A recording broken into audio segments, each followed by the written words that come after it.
want to know how you see the world. Do you seek out urban beauty? Or do you create your own landscapes? Maybe it's outdoor adventure that makes your world turn. Let us bring your passion into focus and give you the best view yet. At Botwin Eye Group and Oculus Optical, we defy the norms by combining advanced medical eye care with Santa Fe's finest selection of luxury and artful eyeglasses. Botwin Eye Group and Oculus Optical, 2 locations in Santa Fe. Hey everyone, welcome back to another great episode of the Santa Fe Gloom podcast.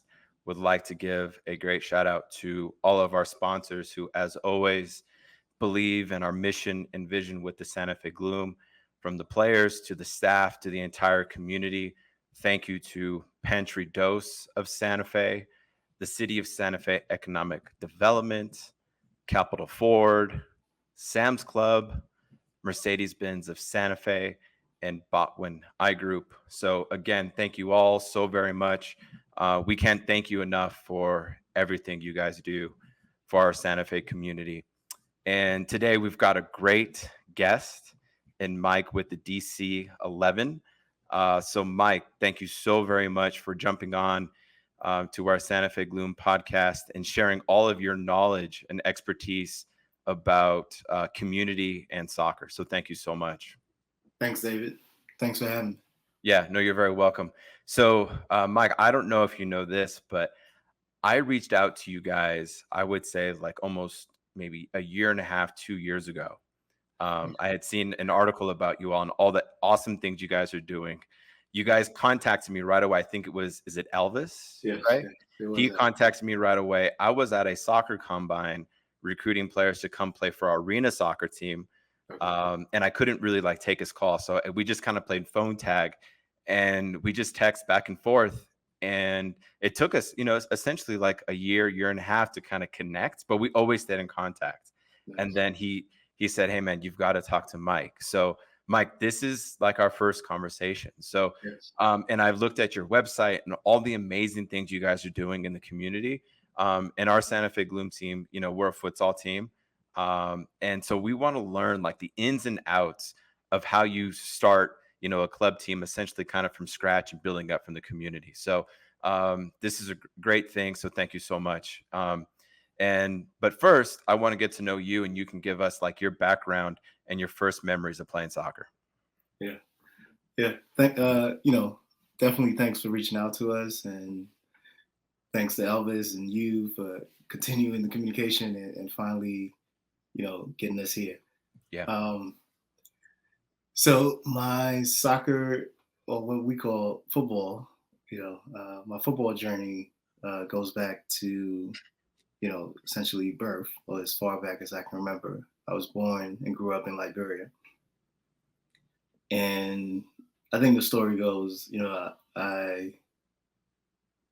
back home, that's all we do. We just play, we play ball.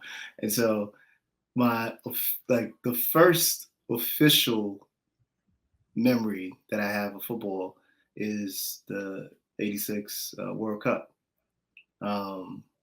And is, Maradona with the display of excellence on the field versus England, with the hand of God. Yep. And that dribble from the midfield, etc.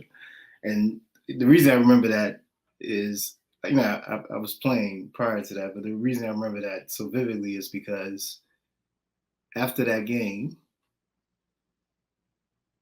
I and pretty much every kid in the neighborhood went to the field, and the whole, for the next 2 months, every game, every time we're playing, we're trying to recreate, that, it'll be, sometimes it's just silly. It'll be a ball that's a diving header. Instead of go with your hand, you go with your hand to do, the hand of God. Or, mimicking the dribbling, the way Maradona move and turn and push the ball to the side. So, that's really, that's the, that's the first and and that just, lit a certain level of passion, extra level of passion in me for the game. I played my entire youth there. I played on the youth national team. I transitioned here. I played in high school. I played in, got fortunate enough to play D1 college at a big school.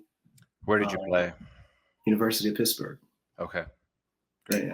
Big East at the time. Yeah. And at that time, it was like all the national champs were Big East. It was UConn, St. John's. It was. I mean, the conference was insane. It was crazy. And after school, played semi-pro. Actually, even played futsal. Did a couple of the futsal national championships. Back then, they used to be held at Disney, and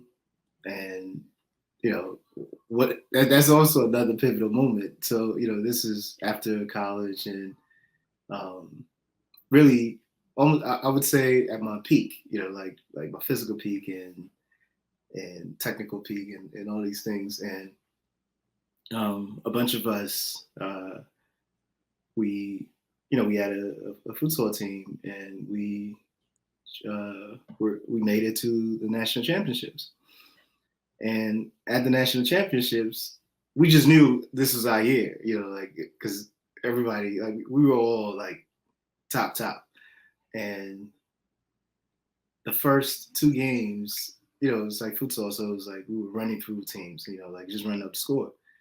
And then there's a break, and during the break, we're sitting down and we see these guys walking through, and I can never forget, and I'm staring, I'm like, I know this guy, and I know this guy, but I couldn't really place where I know them from, right? And none of the guys, our team was made up of guys from St. John's, UConn, all the top guys in the country at the time, and we couldn't figure out. It was like, we've been playing all over the world, so we maybe some ex teammates or something.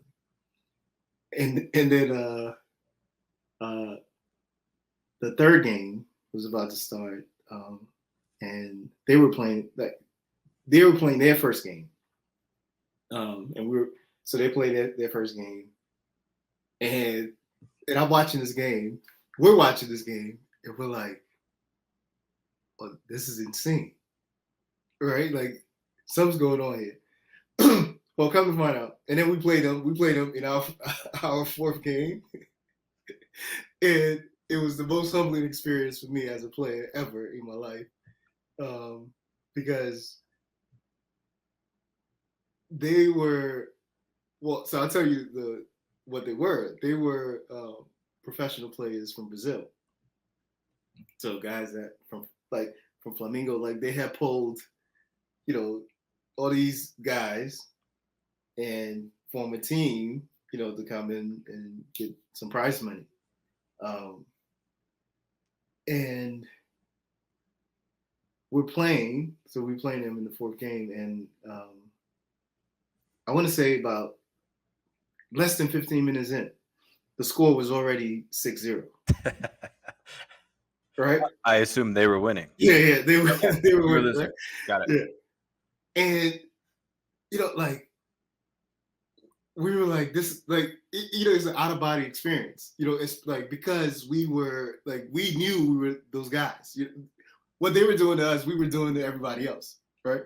Anyway, so yeah, make the story short, we regrouped, and by the end of the game, it ended up being 8-6 or 8, whatever it was. They still won. We fought hard, but it was one of those experiences where,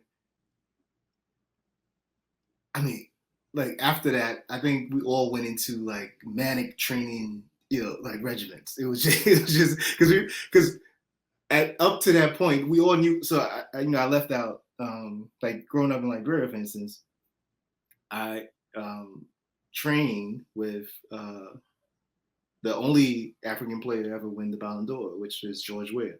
I'm a little kid and he's, Right. late teenage years, with IE, the pro team there. And so I've seen, and there, he wasn't even in like the top 5 of the guys, right? Like there were guys there that were like just light years ahead of him, but he really worked hard to become this legend that he is, and everybody in the world knows him. And so I've seen levels, and I've been around levels, but that was like a shocker, maybe because I had forgot. It was so many years since I had last been around those kind of levels. But it was a very humbling experience. But yeah, and then continued playing low level.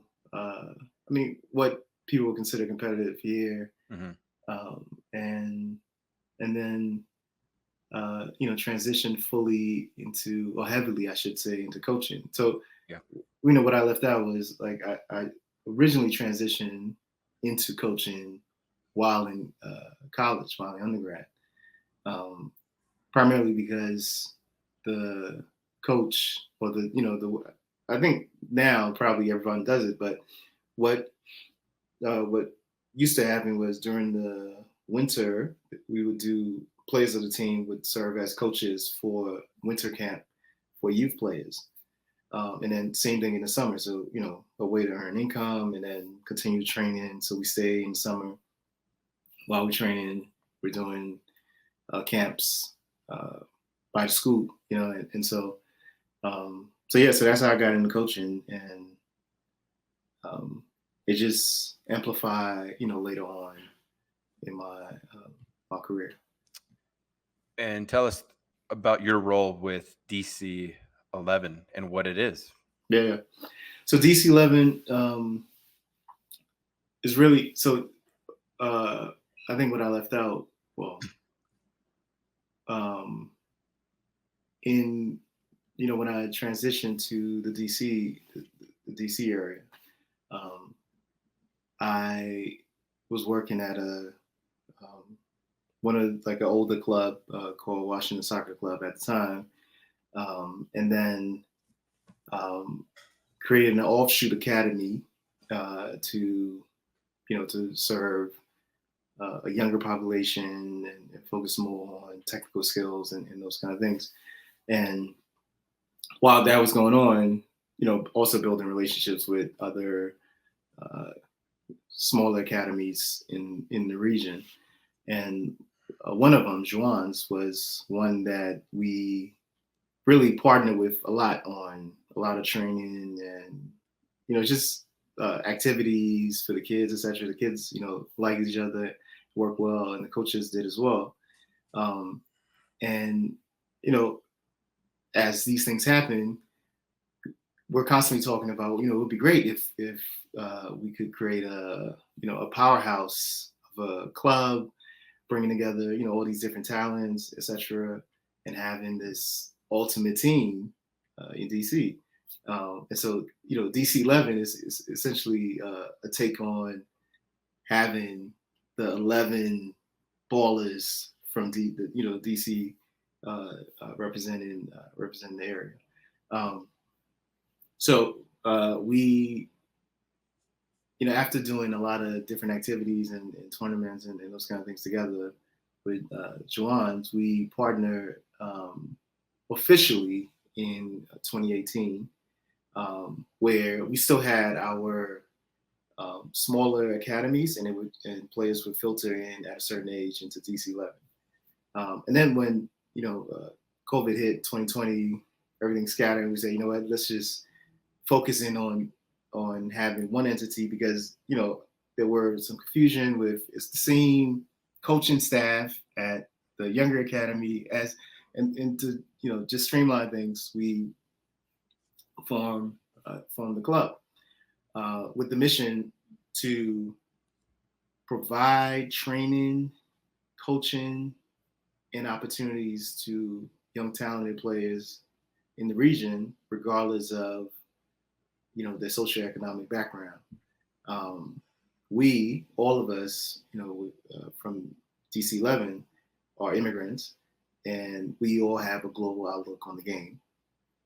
And so the way we approach everything from training to even opportunities, right? So we don't view the only opportunity as getting on this team in this area and going to this school, etc. Those kind of things, right? So we understand the global landscape that is football, and are developing pipelines to provide opportunities to players that have the talent and the focus to pursue their dreams at that high level. So that's the birth of the club, and the club started small and is constantly growing. We have a travel or the competitive arm, and then we also have the recreational arm, where is really just to provide an opportunity for kids to get in physical activity and train and have fun. And if they're serious about pursuing a more committed football experience, then they can transition to the competitive side of DC-11. Go on. Yeah. You mentioned the global perspective. Yeah. Elaborate more on that compared to the United States perspective on soccer. Yeah. So, if you, or when you are a global citizen, your lens is wide, and it's not as narrow as if you don't know. And so if you don't know, but the traditional route in the U.S. For U.S. players is, the thought is to play club ball, and then work your way to get picked up and play college, and then if you're really lucky, you get picked up for MLS. Yeah. If you don't get picked up for MLS, then there's USL and the other lower divisions within the region. Even what you guys are doing, the futsal piece is such a new like the idea of a futsal league, like you can play futsal, like those are really new things. Like when we were doing, like it was beyond new. When we were doing it, it was so new because there was what was called indoor soccer at the time, so, or arena soccer. They had those leagues, and that was played off the boards. Yes, exactly, right. And so those were the pathways, and those are the legacy, the remnants of that legacy still exists, right? So for most kids, that is still the only lens they envision, and as you're doing with your team and and others, the game is such a global game, and there's so many aspects. There's like you can pursue beach soccer, for instance, if you can pursue futsal. I mean, and that's just even here, within certain regions. And then you go in, South America, Latin America, Caribbean, Africa, Asia, Europe, etc. Europe being the biggest, financial market and media market for football. But there's opportunities throughout the globe, right? It really depends on your interest and what you're willing to sacrifice to pursue your goal. And so, for us, the global perspective means that, yes, we prepare kids for what exists here, meaning, being able to compete here, and if the going to college here and playing college here is what they desire, providing opportunities for that pathway as well. And we're also heavy on building links and connections, providing direct links for opportunities and trials, in throughout the country, outside the country, I should say. Um, uh, yeah, and just and even even the idea of like some futsal things is an intricate part of our training regimen and curriculum. So the idea of playing futsal, and if you want to pursue this further, it's not so foreign. It wouldn't be something where you play regular 11-a-side, on grass or turf, or your entire career, youth career, and then all of a sudden at 19, 20, someone says, "Oh, we have this futsal team or this futsal league that you can, join or whatever." So yeah, that's essentially what I mean about having a global perspective. And I think, just from my experience, most of the clubs with that perspective happen to be the newer clubs, the younger youth clubs, that are created and ran by immigrants. And again, it's what we know, so just how, the other way is if you only know arena ball or indoor soccer, that's what you would push and pursue, or college soccer, that's what you would push and pursue. For us, because we have a wider landscape and understanding of the game, so that's why that's a big part of our focus. Yeah, my personal opinion, for what it's worth, if our United States, like our born and raised United States coaches and soccer directors had your perspective on it, I think the United States would be more competitive in the World Cup. Yeah. So for what it's worth, but I do agree with a lot of that philosophy. So that philosophy also transitions to marketing. So the DC-11, I think that's an amazing name. It has an amazing story. Tell our audience about the aesthetics, the vision and mission of like your merchandise. When I visit your YouTube channels, you guys are always wearing the merchandise. Yeah. And that's one thing that our Santa Fe Gloom community and our brand, we want to be like the DC-11, that people are going out and wearing the merch. They're wearing the gear. They're believing in it because they believe in the mission. Yeah. Right. But then they also are like, this looks good. I like Yeah. it. I like to wear it. It makes me feel good. Yeah. I mean, like I'm a huge proponent of adding value. Right. And I think It's great. Style and the aesthetics and, like one of my big pet peeves, is like, people who just create these t-shirts that that nobody really wants to wear, right? So but they create a lot of them for every event and throw them out, etc. And then people take them home. It becomes the t-shirt pile. Yeah. People use it to wash the car or whatever whatever it is, right? And for me, so I am the one that work on the branding and all these things, and I'm a huge proponent of adding value. So the item should be stylish enough that even if someone is not into DC-11 or football, the aesthetics of it is appealing. The quality of the garment, all those things. It could be something that they would just wear, like they would just wear out, hanging out. Now there's a big streetwear culture, etc. I was heavy in that when like one of the ones who was pushing it at the start, and so our designs and the items we design is heavily catered to that.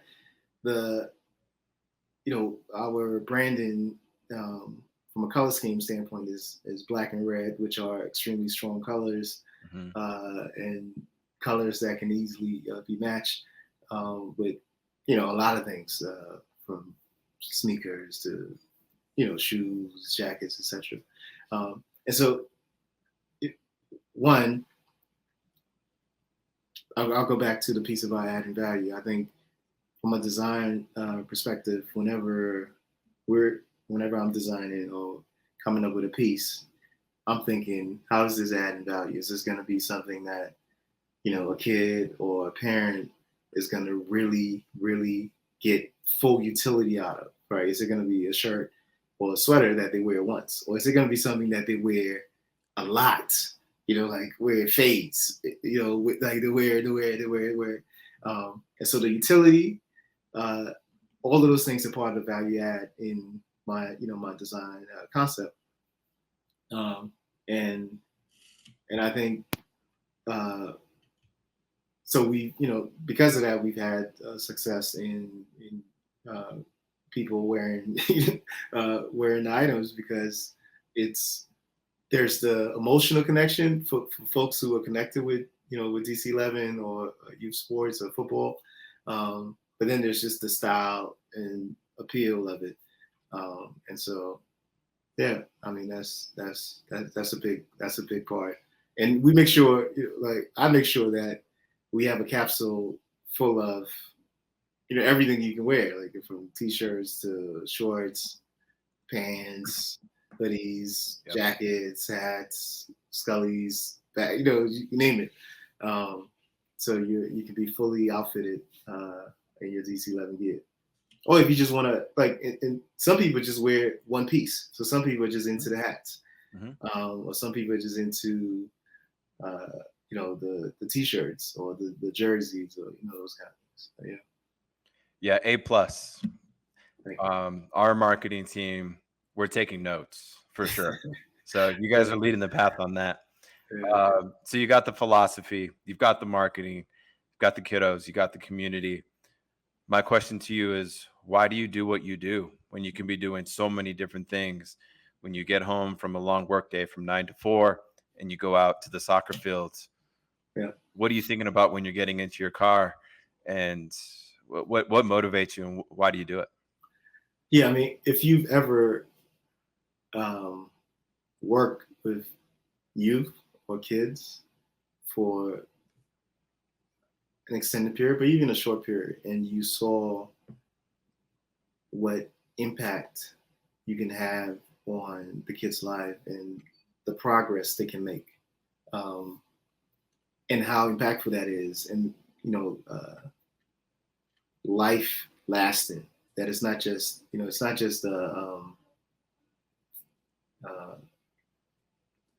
immediate thing or a short term thing, etc. So as youth coaches, one, for me, I take it extremely serious, because like the parents and the child is entrusting in me their most valuable thing, like the kid is the most valuable thing, right? And so I take that responsibility extremely serious. Yeah.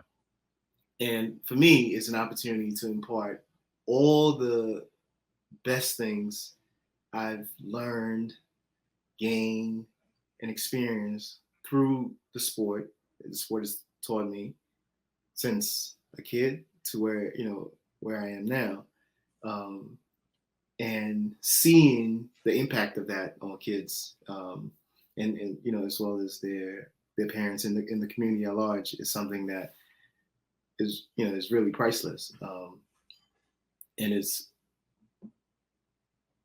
really the driving force for me, is knowing that even if it's like it's not one, but let's just say it is one. Like out of say the 60 kids I'm working with this year, one of them gets impacted and become a lifelong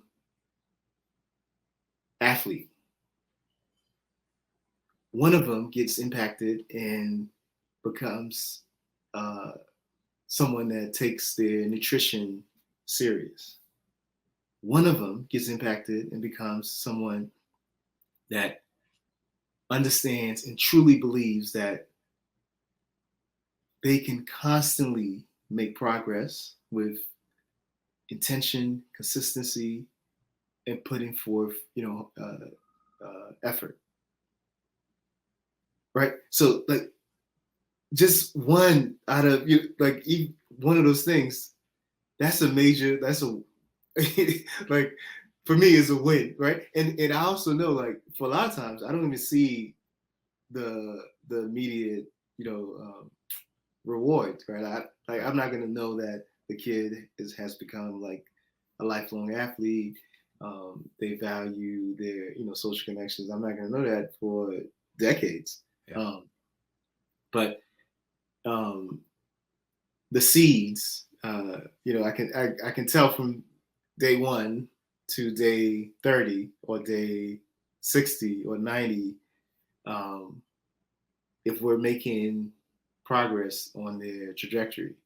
So that's just the life piece benefits for me. And then of course, then there's the actual football benefits. It's like, actually imparting everything I've like learned and gained about the game and helping someone, because some kids really have a dream to do X, right? And for me, just being a part of a small piece of that journey. It could be a year, it could be 2, 3, 4, 6, 8, whatever it is.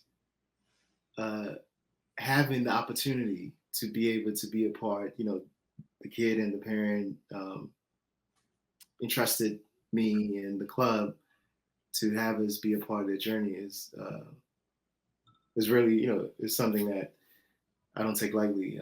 And it's yeah, that's why I do it. How do you engage the parents? I would assume it's sometimes easier to have the kiddos because they may listen to you, right? They say, hey, Mike knows how to ball. He played college ball. Yeah. The parents may have a different perspective. So how do you tie the two together? Yeah, I mean, I think it's a journey. So it's something everyone talks about, like youth development, right? And one of the things we talk about is parent development. And the parent development is really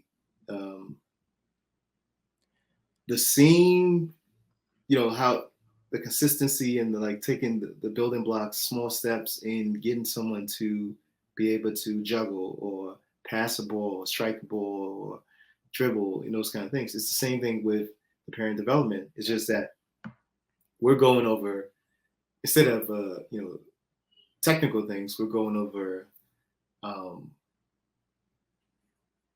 a lot of psychological things, right? So there's the education about what the development process looks like. So there's, in the development world, in youth sports, there's a lot of false metrics, right? So there's winning, as an example. Maybe scoring goals too. Yeah, those are like the number one. Yeah. Winning is the number one false metric because, parents and kids may believe that they're developing because they're on a team that's winning, and not understanding that that's not necessarily true, right? Not to say that it's not, it can't be true, but winning does not equate development. And so really, like, and that takes a long time to parse through for a parent. And of course, because it's one of these occupations that seems that it's easy to understand and do, right? Oh, just coach kids to kick a ball, those kind of things. So because of that, you have a lot of opinionated adults that think they know, they know, right? Now, if we were, trying to figure out the calculation to build, I don't know, a NASA rocket, a lot of people would just stay in their place, right? But for something like coaching youth sports, a lot of parents feel like they know, and a big part of it, one of the reality is a big part of it is most parents are experts on their child, right? And because of that, they feel they're also experts in things that their child is involved in, right? And so it is, for a lot of like, if you talk to most youth coaches and you ask them, what are one of the top 3 issues in youth sports? They would say parents. Um, and it's also one of the reasons that a lot of there's a lot of talented people who could be coaches who have decided not to get into the realm because they feel like it's not worth it. Like it's like is one of these roles that similar to educators in inner cities and in these kind of places. So yeah, so the parent development piece is huge, and it involves spending a lot of time guiding parents, talking to parents, answering questions, nudging them, providing information that's outside of what you have, and so like social media is actually great for this because there's a lot of pundits, ex-players, experts, analysts that are providing it, and it also allows the parents to get that information and digest it and not feel like pressure or sold to when a coach is talking to a parent. There's there's that emotional connection and could be emotional blockage there where the parent feels like whatever you're saying about my child, it's not right. But when Henri is saying something about his experience of what kids should be doing, and they see that clip, it's easier for them to digest, as an example. So, yeah, parent education, parent development is huge, and like youth develop, like the technical and tactical development of a youth player is not a you don't just hit this point and then you're like, oh no, it's an ongoing process, and yeah, is one of these things. Roadblocks and how you've overcome them. I'm Yeah. sure you've encountered them. Yeah, I mean, some of the obvious roadblocks going back to parents, parent education, parent development piece. Because of that, like if there are times when players are, or when clubs are diluted because the parents feel like the player has peaked or they've reached their technical prowess in your setting, and that happens. I wouldn't consider that a roadblock. I mean, what I would say a big roadblock for us has been facilities, so fields, both for games and practicing.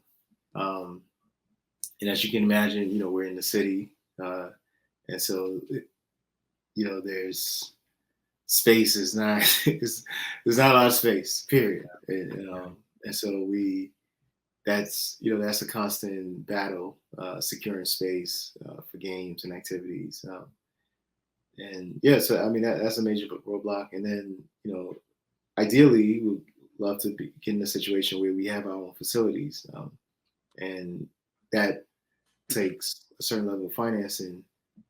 And so those are our current roadblocks. Really, the facility piece I think is the biggest.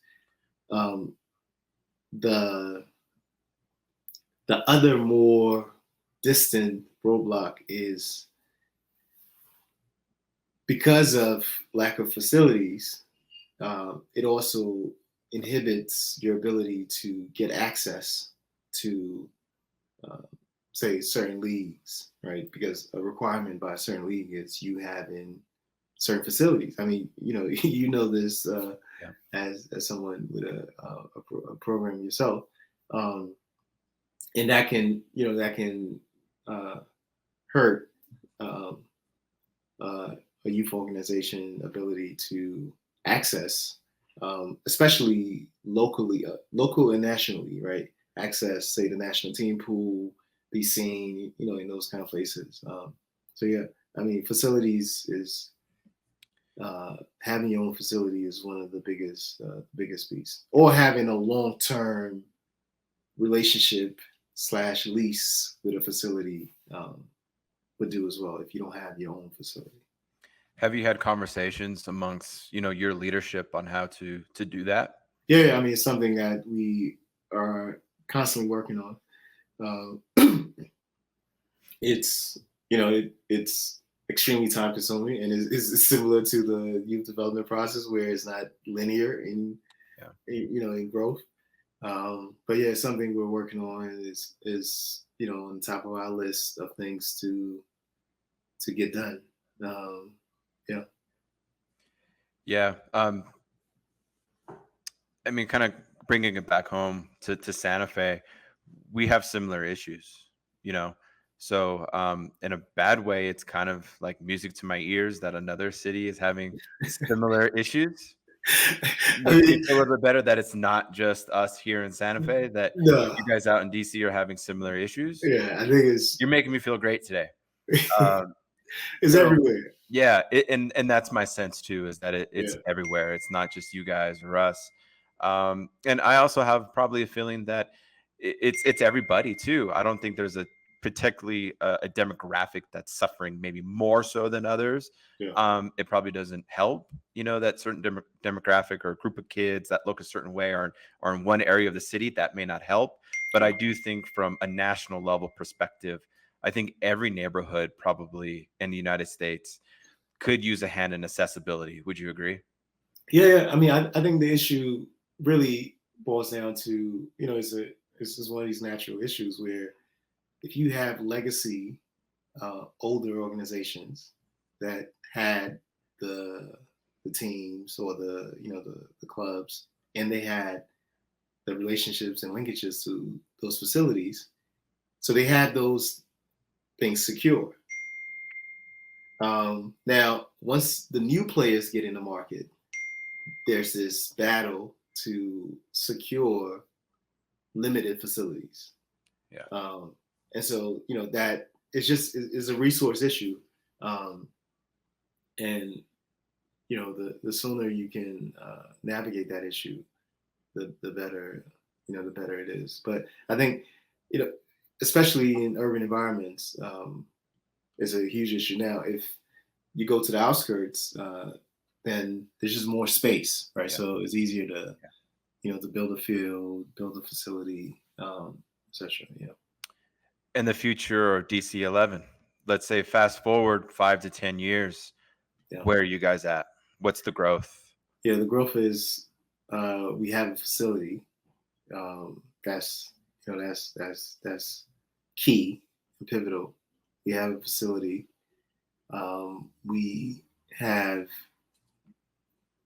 players that have been with us from, as like their only youth club organization, and have been able to matriculate and move up the ranks and are now in the pro ranks.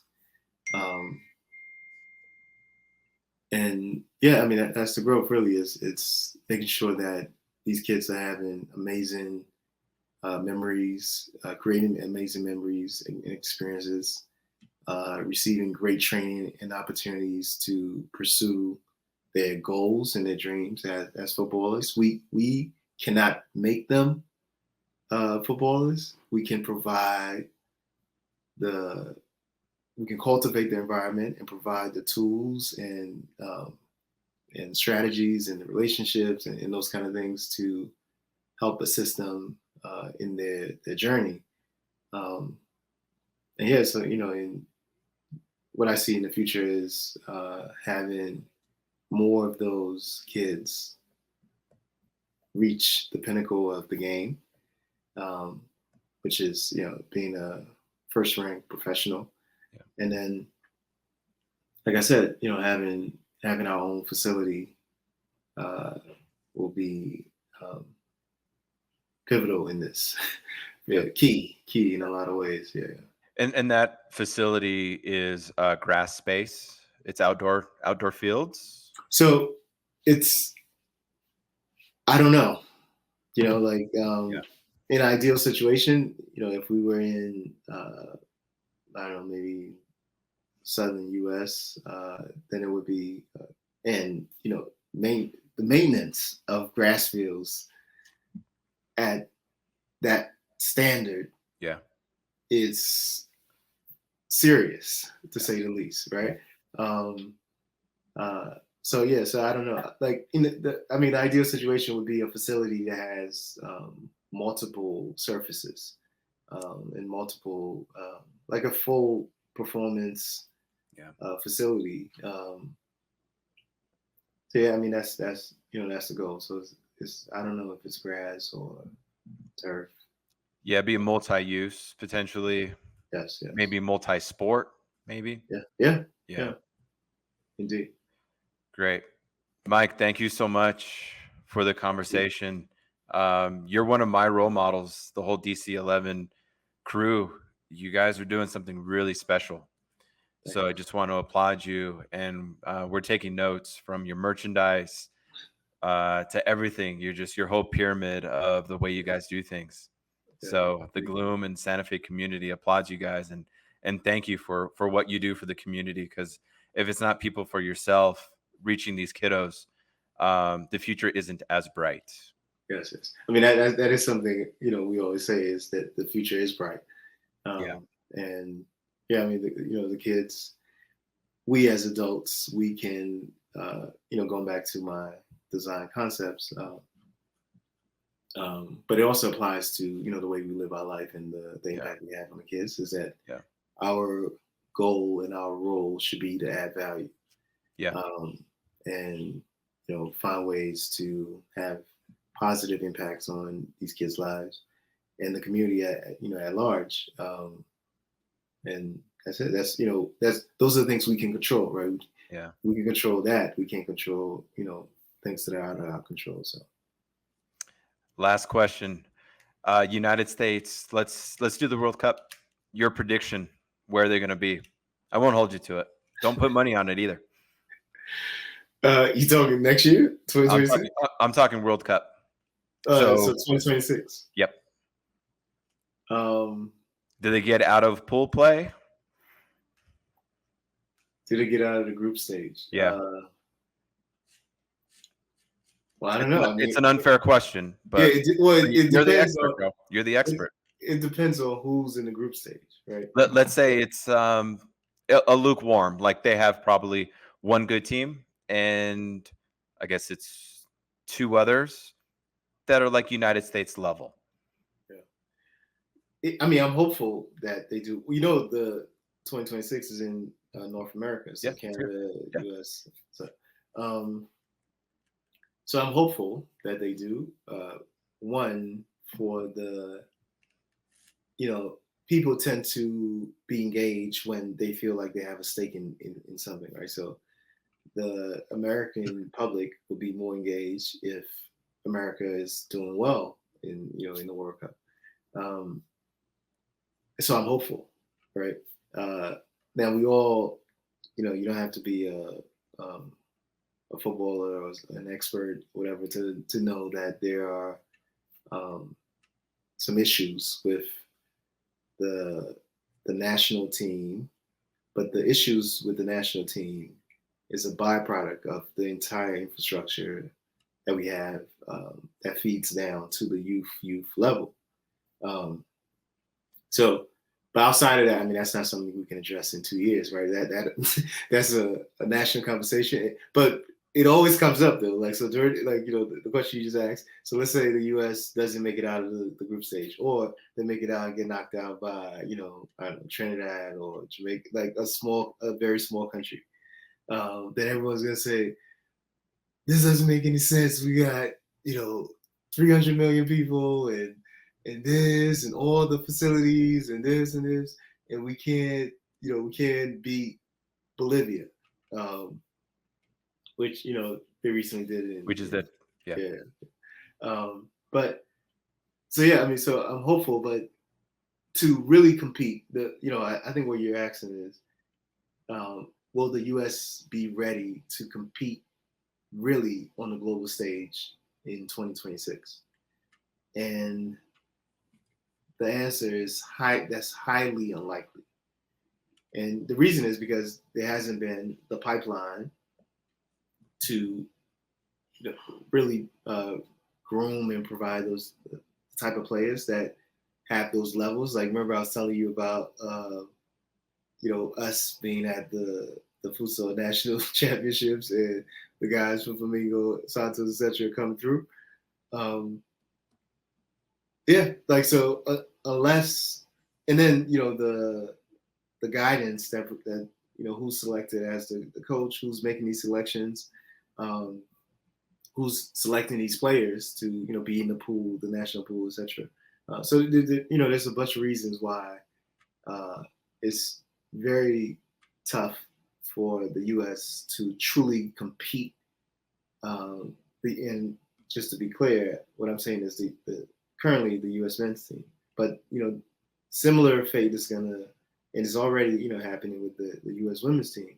And so I think it's one of these things where maybe if the U.S. does not make it out of the group stage, or if the U.S. gets knocked out early in the latter stages, it will highlight the need to take the youth pathway and development serious, and then that might be the birth of something great in the future. So then maybe in 2 cycles, the U.S. could have the opportunity to win the World Cup. I think I mean my hope is that it happens during my lifetime, and I think it will. I hope so. I agree. I think it will too. I think I share a lot of your opinions. I'm more optimistic. That's all. But that's just me naturally. But I'm not an expert like you, so I'm clueless to some degree, but I'm optimistic. Yeah, you have to be. Yeah. I mean, I think like it's not even fair to like the little kid here that their dream is to play on the U.S. national team. Yeah. And their dream is to win the World Cup for the U.S. Yep. Right. Yep. And so for that goal. Yeah. Yeah. So to not be optimistic and not be hopeful that we're gonna figure this out. So like we have a part to play in this as well. Like even as DC11, we have a part to like keep fighting the good fight. Yep.